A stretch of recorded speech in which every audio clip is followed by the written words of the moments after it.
آقا کریم علیہ الصلوۃ والسلام نے ارشاد فرمایا حلال بھی واضح ہے، حرام بھی واضح ہے۔ جو چیزیں حلال ہیں وہ بھی معلوم ہیں، طے ہیں، واضح ہیں، اور جو حرام چیزیں ہیں وہ بھی واضح ہیں۔ وَبَيْنَهُمَا أُمُورٌ مُشْتَبِهَاتٌ لَا يَعْلَمُهُنَّ كَثِيرٌ مِّنَ النَّاسِ، اور حرام اور حلال کے درمیان کچھ شبے والی چیزیں ہیں، زیادہ لوگ انہیں نہیں جانتے۔ جس نے اپنے آپ کو شبے والی چیزوں سے بچا لیا، اس نے اپنا دین بھی بچا لیا، اپنی عزت بھی بچا لی۔ وَمَنْ وَقَعَ فِي الشُّبُهَاتِ وَقَعَ فِي الْحَرَامِ، اور جو شبے والی چیزوں میں پڑ گیا گویا وہ حرام چیزوں میں پڑ گیا۔ تو ایک چیز طے شدہ ہے کہ حلال ہے، ایک چیز طے شدہ ہے کہ حرام ہے، درمیان میں کچھ چیزوں کے بارے میں آپ کو شک گزرا ہے، لوگوں کی بھی رائے مختلف ہے، تو آپ اس سے بچیں۔ آپ کھانا کھانے لگے، ایک شخص نے کہا اس میں یار زہر ملا ہوا ہے، دوسرے نے کہا کہ نہیں زہر نہیں ملا، تو آپ اس کھانے کو کھائیں گے؟ آپ ترک کر دیں گے۔ آپ کہیں گے شک پڑ گیا ہے تو میں اپنی جان جیسی متاع عزیز سے کھلواڑ کیوں کروں؟ اگر پہلا سچا ہوا تو جان سے ہاتھ دھو بیٹھوں گا، تو کھانا اور لے لیتا ہوں، یہ نہیں کھاتا۔ تو آپ اس کو اگرچہ دوسرا بندہ زیادہ باوسوق ہو، لیکن آپ پھر بھی احتیاط کرتے ہیں کہ جان کا مسئلہ ہے، اور یہاں دین اور ایمان کا مسئلہ ہے۔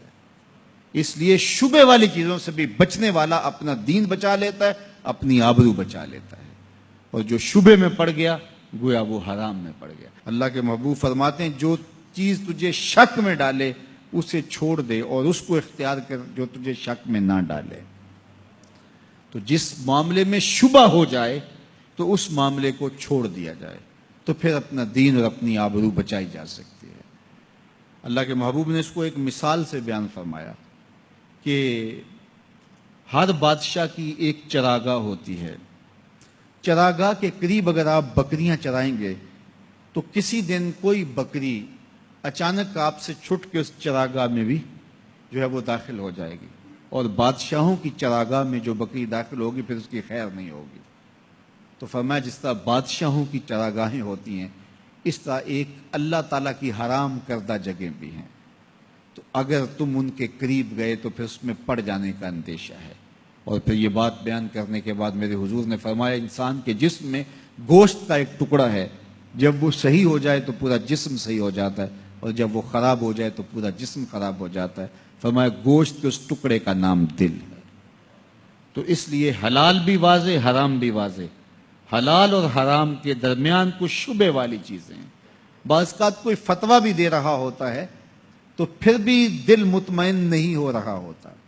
اللہ کے محبوب علیہ الصلوۃ والسلام کا فرمان سنیے، حضرت نواس بن سمعان رضی اللہ تعالیٰ عنہ فرماتے ہیں کہ آقا کریم نے ارشاد فرمایا البر حسن الخلق والاسم ما حاک فی نفسک، نیکی کیا ہے؟ اچھے اخلاق کا نام ہے۔